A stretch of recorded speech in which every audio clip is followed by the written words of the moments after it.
splitting wood right now. Just gotta figure out when we're going over to.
Good morning, everyone. I'd like to welcome everybody to the Delaware County Commissioners meeting.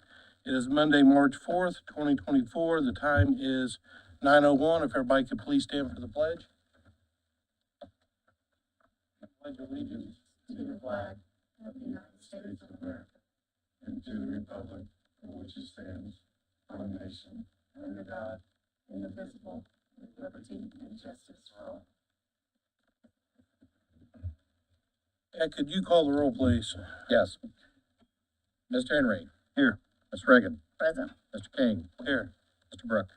Here. First, we'll start off with appointments. We have one for the Health Department Board. We have Dr. Grosso, and I think we're just reappointing. We're reappointing, yeah, he's already on there, he's a veterinarian from He's Albany area. been willing to serve again. Yep. I'll second that. I have a motion and a second. Ed, can you call the roll, please? Mr. Henry. Yes, Mr. Reagan. Yes. Mr. King. Yes.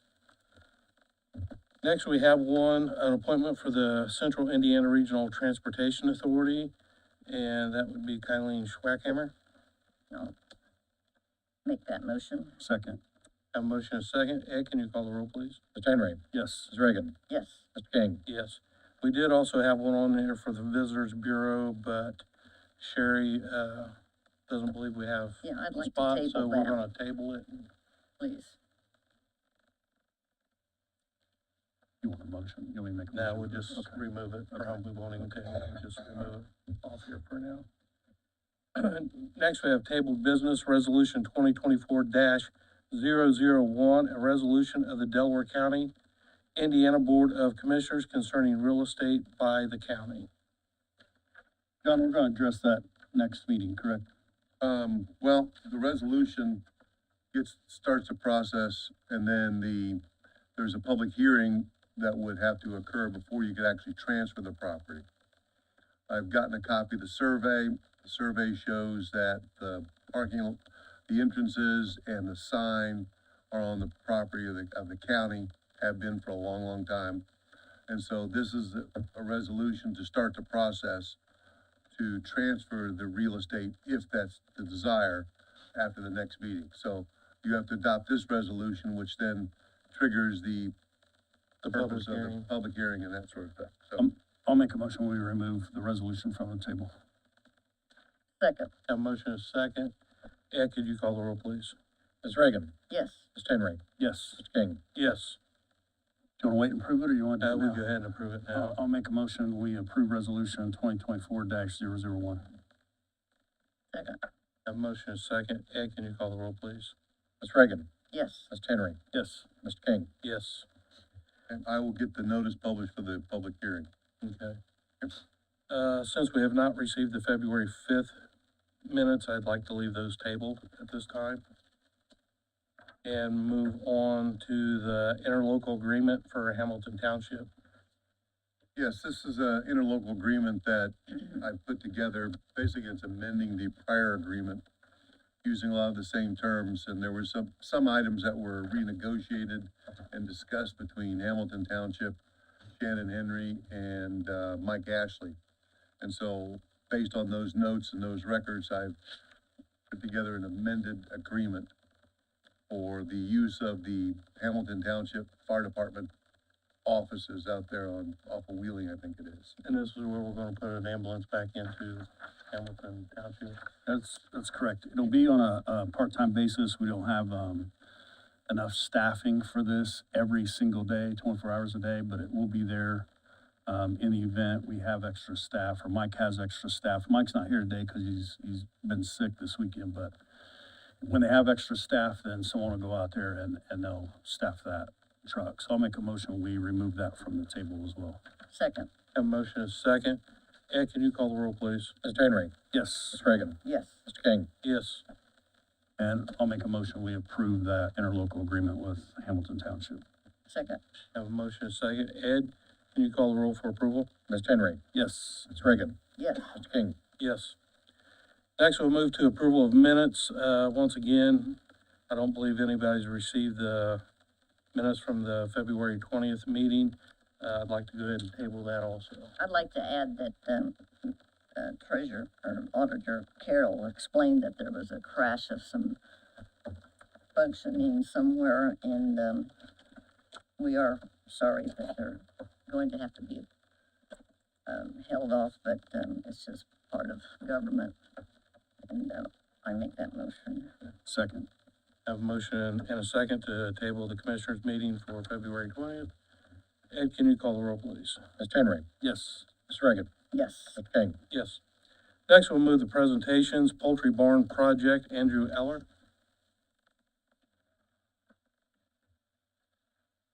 Good morning. I've got a handout for you.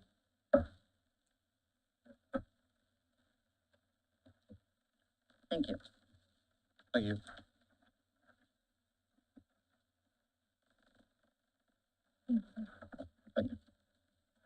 Thank you.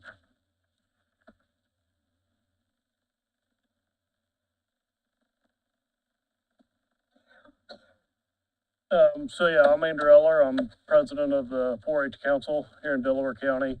And, with the growth of the 4-H Poultry Project, show day has typically been within the poultry barn kind of on the north end. And family and friends have kind of been packed in right around the show tables. We've actually had people sitting outside.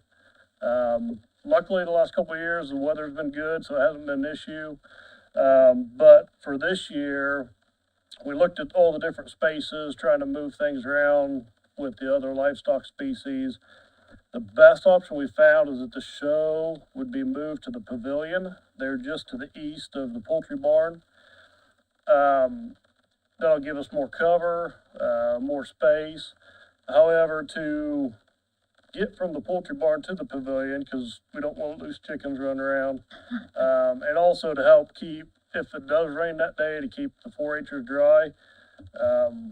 We're looking to build a breezeway in between the poultry barn and the pavilion and put a door on the east side of the poultry barn so it's easy access. And then after the show's done, then the pavilion's put back with the picnic tables and everything, so it's good to go for the fair. And so on the drawing showed there in the red box where that pavilion would go.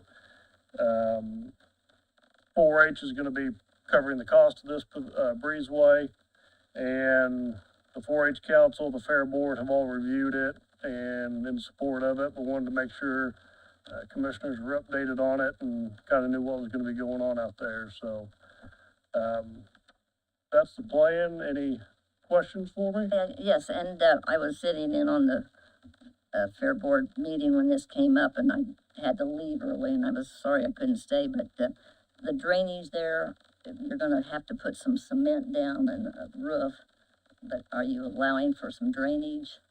Yeah, they're going to be looking at the drainage as well when they put in that base to make sure that it all can flow around there and we don't end up with another.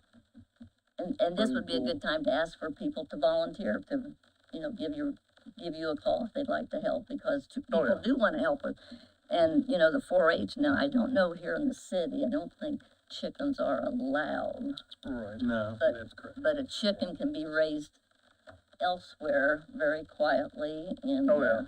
it's a big business too, I believe. It is. I think last year they had 30 minis, they did three rounds of doing the mini show because we have so many. So it's a lot easier to raise a chicken and handle it versus, the beef and swine and sheep project. So it's good to see that growth.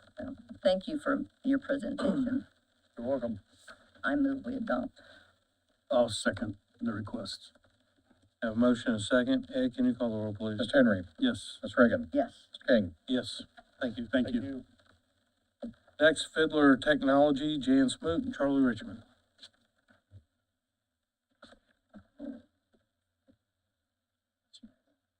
Jan Smoot, Delaware County Recorder. Charlie Richmond, Auditor's Office. Oh, my name is Peter Alice. I'm with Fiddler Technologies. I'm sorry. And we're just to follow up on our presentation from earlier in February about Okay. our SCAN project.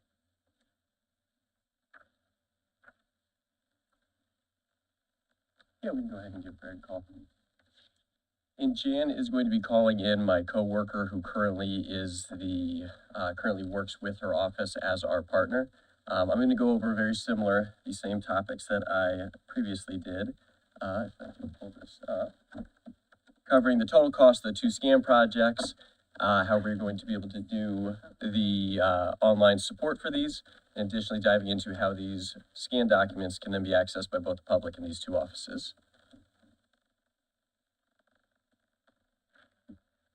A little handful enough to get it on screen. Apologize.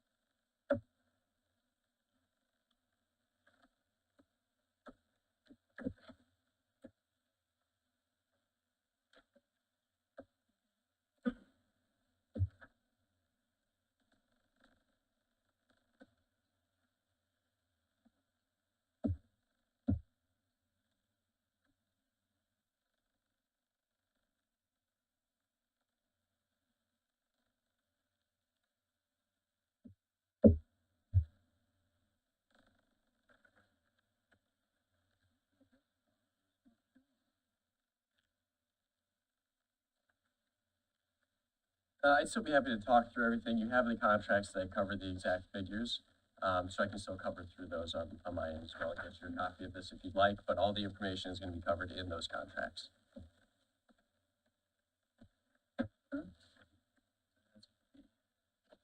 Oh, I left mine on my desk, yeah.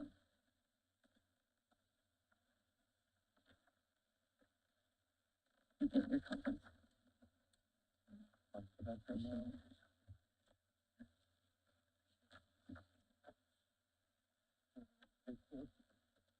Yeah, I know I did.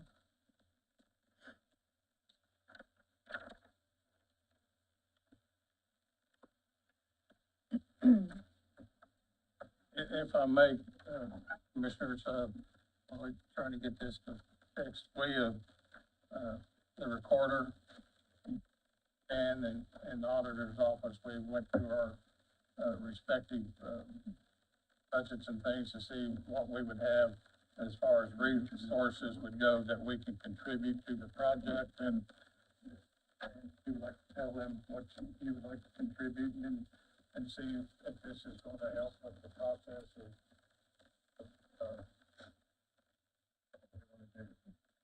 I'd like us to be able to work together, to get this accomplished, and, so I would be glad to, like, contribute $125,000 of our, towards the project. Through the auditor's office, we through the weekend, when we look, we're able to contribute 75, so that gives us $200,000 between the two offices that we can contribute to, towards the cost of this project. Thanks much. So briefly reviewing some of the information we covered in our last meeting. Bidler Technologies, we're a land and vital record software provider. We currently work in the recorder's office right now providing services. Our goal is to work in addition with the auditor's office, with first a scan project on back documents for both the auditor and the recorder's office, then providing remote support and security for the auditor's office, which we provide for the recorder's office at this time. And additionally, going over the different search options once we have these images scanned and uploaded, how they can be utilized by both the respective offices and accessed by the public. Before we dive into that, we do work with a company called US Imaging, who will do all of the scanning on site for all of the documents. Just a little bit of background information on them. They're a Midwest-based organization. They're partnered throughout Indiana. They focus on county government offices, so they're very familiar with what you do within this office and how to handle these documents with the right care and respect. There's scanning options to be done on site, both 12 to 24-hour shifts, and any variation that you're looking for in between there. All the workers will be on site. We can provide all of the background information that you would need for anyone to have access to your offices or access to these documents to make sure that you are aware of everyone that is involved. And most importantly, they are an approved company that works with the Indiana Archives and Records Administration, so they are familiar with the retention timelines of these documents, how these documents have to be handled, how they need to be grouped and indexed.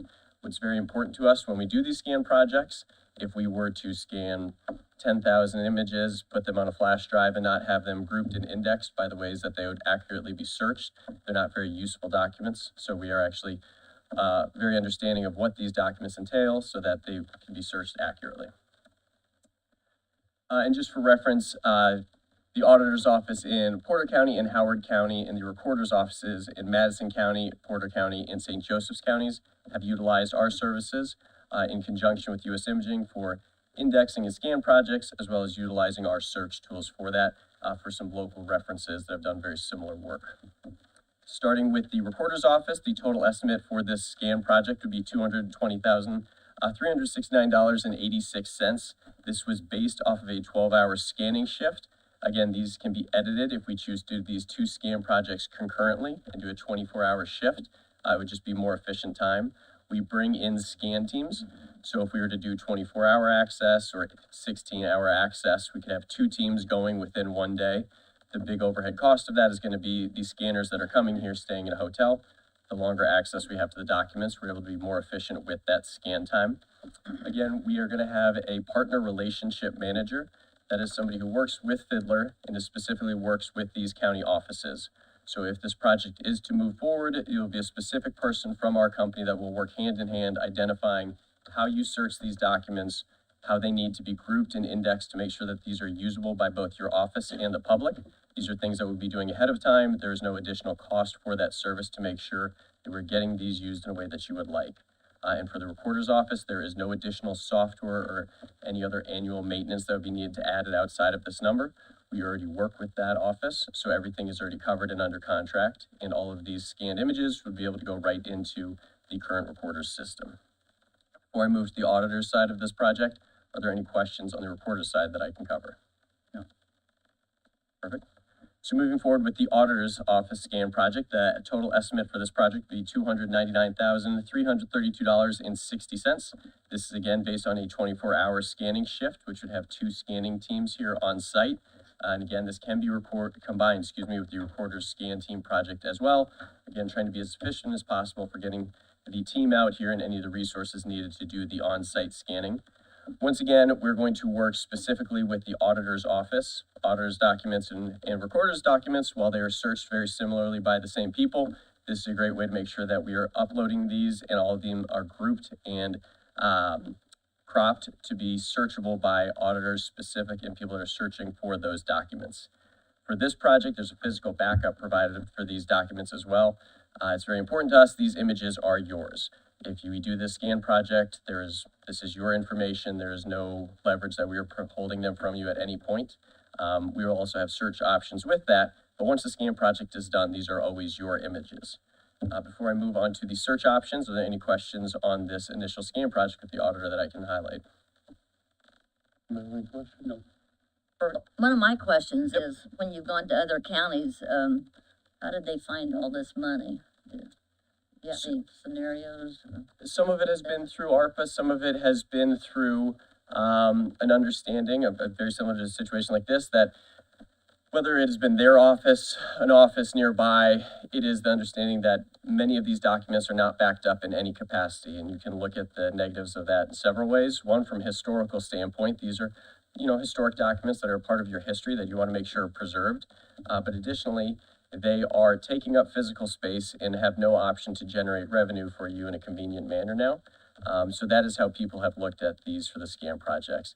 I wish I could say I had a perfect $300,000 answer that everybody found. I haven't found that one yet myself either. But most of it has been a proactive approach rather than waiting for that water pipe to break or that flood to happen that leaves you without these documents and no access to a physical backup. Thank you.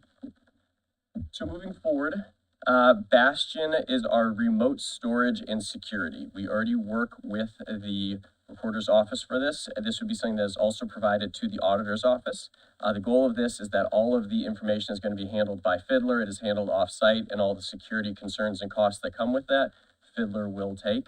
We're going to make sure that this takes away any extra need for your staff to monitor the security, and it's going to be housed in our secure setup. And a little snapshot of that right here.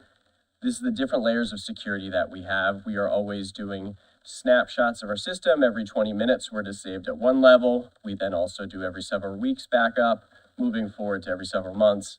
The point is that we have several different waves of security that we're able to back up if there are any attacks, anything that could be compromised, to make sure that your information can always be backed up. We take a very proactive approach to security, so it is not a when game with security. We treat it as an if, so we're always making sure that we are prepared for any type of attack and your information is always protected on multiple layers. just taking one step back to add this service for the auditor's office. It's estimated based on the current amount of documents that would need to be scanned, that it would be roughly $1,700 per year. And that is going back with all of the current documents. This would not be increasing by $1,700 every single year. This would be very, very small increments at most, just due to the typical doc volume in a current year. And the last thing I'd like to touch on is going to be the search options with these documents.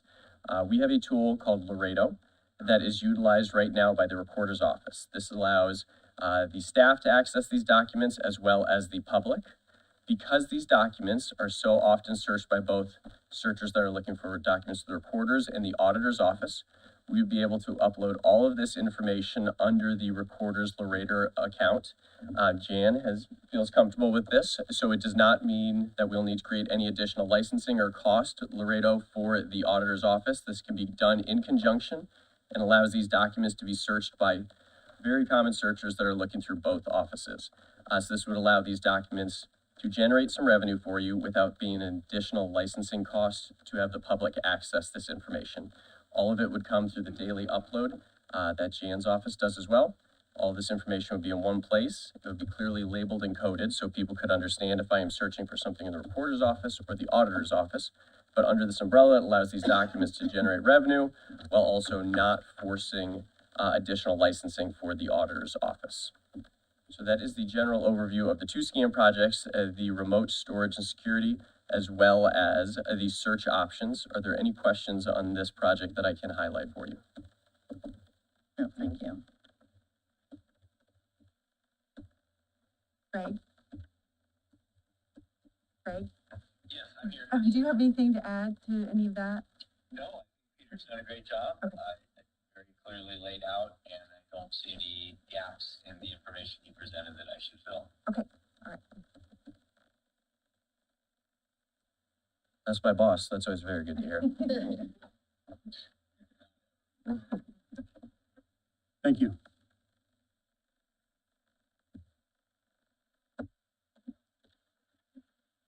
I think the only way, how you do this, we'd have to look at the art plan. That's 319,000 we have to come up with. I don't think we can give you an answer right now, but I think we need to review the art plan again. Okay, and then just, I'm so new at this, you guys. It's fine. So That's then, fine. We'll You let just you, review we'll let you know. okay, great. Okay. Thank you so much for even the consideration and the willingness to try to work with us to get this accomplished. So, thank Okay. you. All right, thank you. One of the big benefits will be, I know we just generally touched on it about the Laredo system things, is that, Jan's already set up about the public access and the things about the user fees. And this would all be managed through that Laredo system that she has. It once approved for the auditor's office. And so then we would, of course, have to come back about the ordinance, about the things about the fee schedules that are done, you know, for the portion for the auditor's office. Mm-hmm. And then Jan would still be the focal point for all of that. And then the different funds would have to be split between the offices, and that would be done by the Laredo system. I think that this is a worthwhile project because I think Commissioner Riggin knows how much those plat room books weigh. They probably weigh more than you do. But they, you know, if we had any kind of structure fire or anything else, those books they'd be gone, and you got history that's back in there to the 1800s and things, and so, I think this is a worthwhile project, and those books could be, moved to, storage, with the Muncie Public Library, like the, recorder's books have been done, so that they would be archived and protected, so, I hope that we have a favorable response from you. Thank you. Thank you. Thank you, Charlie.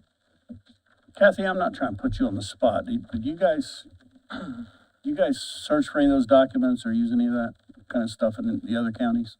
Yes, we would go back and, any kind of a railroad, cemetery, church, anything that could be owned by the commissioners, we go all the way back.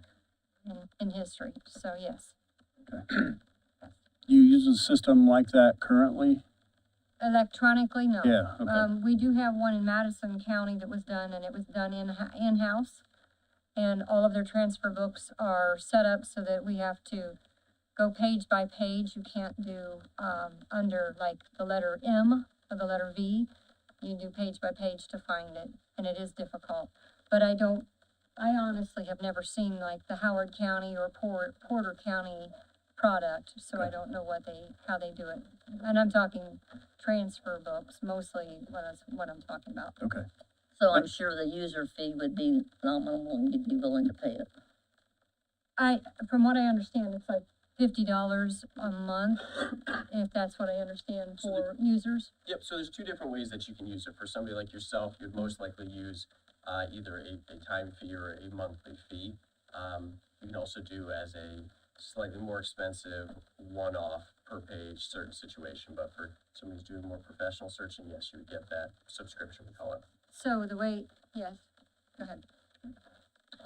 So the way that would work would be, we would have to go with a more expensive, because what we're doing is following a chain of title back to see how we have a piece that has a gap to it, or who owns, where the true boundary lines are between us and a railroad, our subject property and a railroad, or whatever we're doing search-wise. And that would mean that we would be on for a time, like a time to go back in history.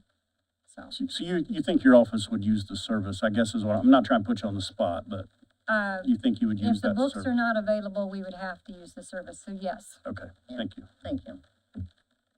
And I was just going to add, Greg Sullivan, our rep that represents the recorder's office, and Ella, and Ed, came up to our office the other day, and they brought a couple of plat books, because I don't know what they do in they probably don't know what we do with our books.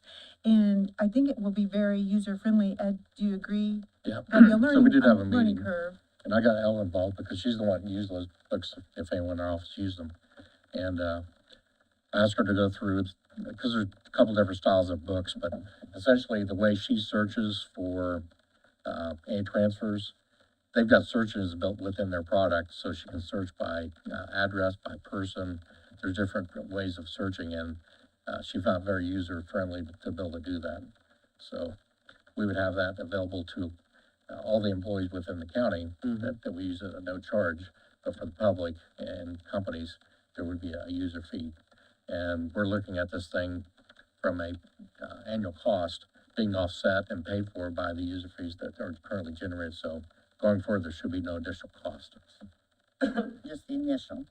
And We Greg, also had the State Archives come in and sit down with us to make sure that, one, we could do this, but two, what options do we have for all those documents and transfer books, including the commissioner's minutes going back in 160 some years ago, back before the Civil War even. So we got all those downstairs, and the state is actually looking at taking some of those to the state archives because they're so old and they want to preserve them. So that is an option for us to pursue if we want to free up that space. So they'll still be available to the public, through the archives, the originals, also electronically. And Greg was able to log into another county that has, done this, and so it literally was like looking at those transfer books right there on the screen and being able to go from one, to going backwards, like, Kathy talked about, them working backwards. So I think would be very beneficial. And talking about the history aspect, when I first started in the recorder's office, excuse me, we had a book scanner that we were scanning some index books in and some images, and I was never a real history buff in high school, but it was so awesome to see that image of that deed where somebody got their land for the first time from the United States government, signed by the president at the time. I just thought, how awesome, like, just how neat is that? So just to preserve those images, like Peter's referenced, like if there was a water pipe leak or something like that and things got ruined, that would just be, would be gone. So, yeah, thank you. Thank you. Thank you. Anything else? Now we'll move to the fuel bids. John? Yes, Angie has provided you with a, fuel bid summary of the fuel bids that were received from Heritage Petroleum and Ag Best. For the various different types of fuel. So I think Angie's recommendation is to accept all fuel bids as presented. I'll make a motion, we accept all the bids. Second, Have a motion and a second. Ed, can you call the roll, please? Mr. Henry, Yes. Ms. Reagan, yes. Mr. King. Yes. Next, we have polling locations. Morning, Commissioners. Rick Spangler, Delaware County Clerk. Just a little bookkeeping here. Polling location for precinct 14, 15, and 23, previously known as the Garland E. Ross Center, has asked us to change their name to the Ross Community Center. So we are going to have the same people voting in the same location. It's just a little cleanup of the name of the facility. So if you guys would approve that for me, we can get it advertised. Motion to approve. Second, Have a motion and a second. Ed, can you call the roll, please? Mr. Henry, Yes. Ms. Reagan, yes. Mr. King. Yes. Rick, before you sit down. I saw that finger. I did receive my postcard that my precinct has moved. Yes. And, I appreciate you trying to merge, of course, and save some money and getting out of the schools. How many polling sites have moved? Oh, you would do that to me. Well, just, you know. I think 6. We 6. sent out 8,000 postcards. So we 8,000, have okay. notified everybody. We're way ahead of all the deadlines and notification deadlines. So, we're in good shape on that. Well, I appreciate that, so, thank you. And we still are working on what you asked us to work on earlier, so. All right, thanks. Next, we have Open Gov Addendum. Ed Carroll. Yeah, this is an amendment to existing contract we have with OpenGov. Might explain to the public what it is and how much. Sure, it's, I don't know the exact amount. All print here. 22,000. 22,000, it looks like.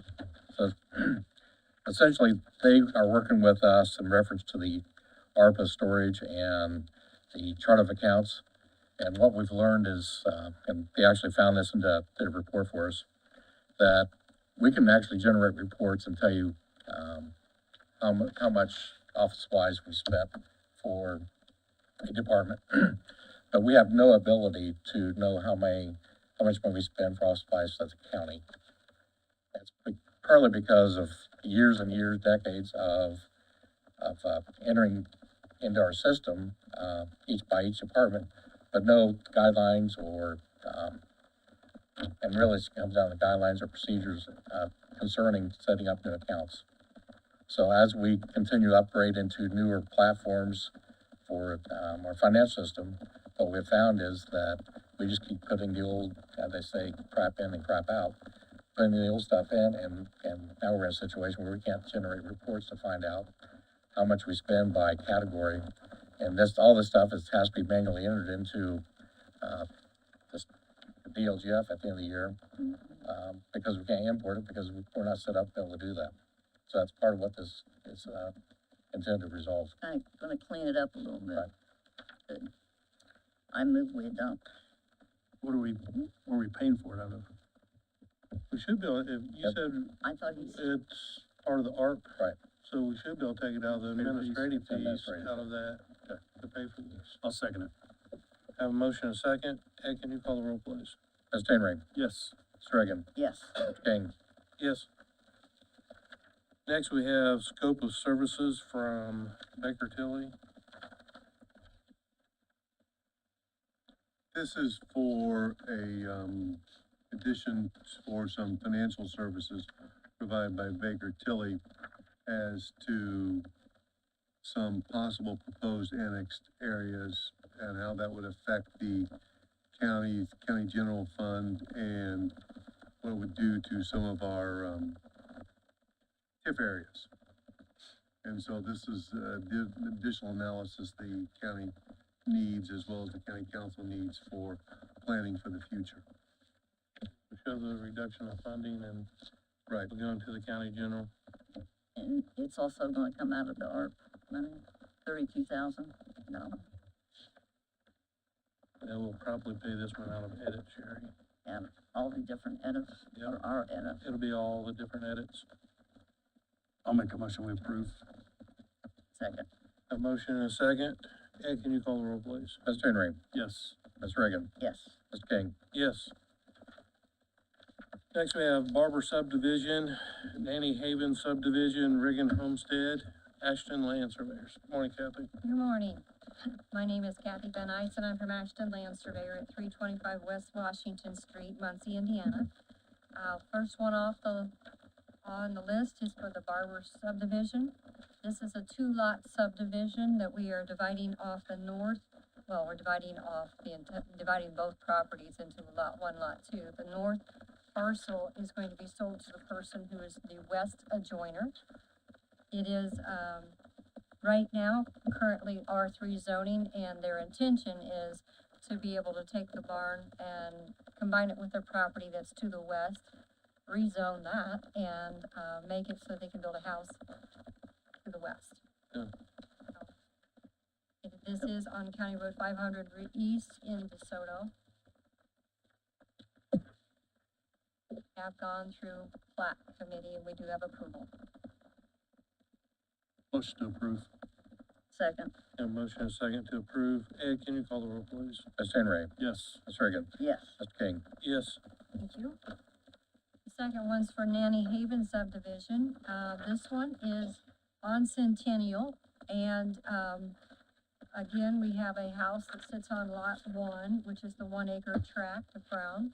And the parcel behind it has an older barn.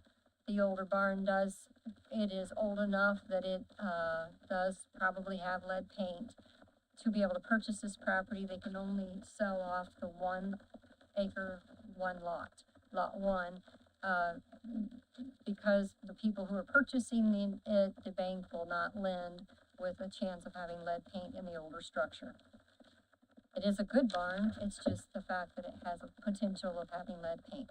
So they're selling lot one and Retaining lot lot two. two. motion to approve. Second, A motion and a second for approval. Ed, can you call the roll, please? Mr. Henry, Yes. Ms. Reagan, yes. King, Yes. Thank you very much. This is the third and final. This is on Walnut, North Walnut Street, right across the street from the airport. This parcel originally was purchased as a 2 acre parcel, and then they purchased an acre to the east. Then combined the property, and in the process, they thought they could sell it as a 2 acre going back, when the only way to redivide it is to go back through the plating process. The piece on the east, the 1 acre on the east, is gonna be sold to the farmer on the east, which is the Riggin and Sons. And their intention now is to sell the house. It would have been 2 acres, but the piece that we had for the road dedication of Walnut takes it down to 1.77.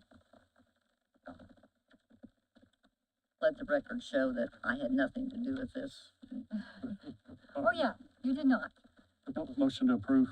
Second, Have motion for approval in a second. Ed, can you call the roll, please? Mr. Henry, Yes. Ms. Reagan, yes. Mr. King, Yes. Thank you. Thank you. So we have no ordinances or resolutions for approval. We'll move to department heads or elected official. Anybody have anything? I Um, do have one thing.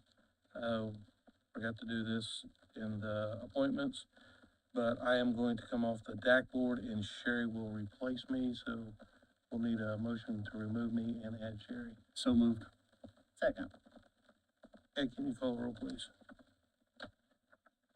Mr. Henry, Yes. Mr.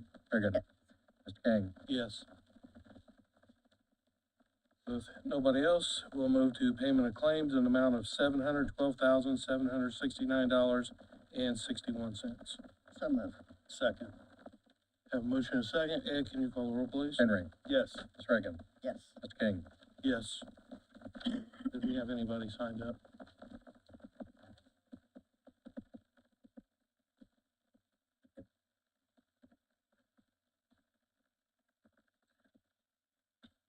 Nobody? I would like to bring up, and I should have brought it under departments, but next week is the annual Delaware County Farm Festival, so if you haven't heard about it, it's a great place to go and learn about what's happening out in the county.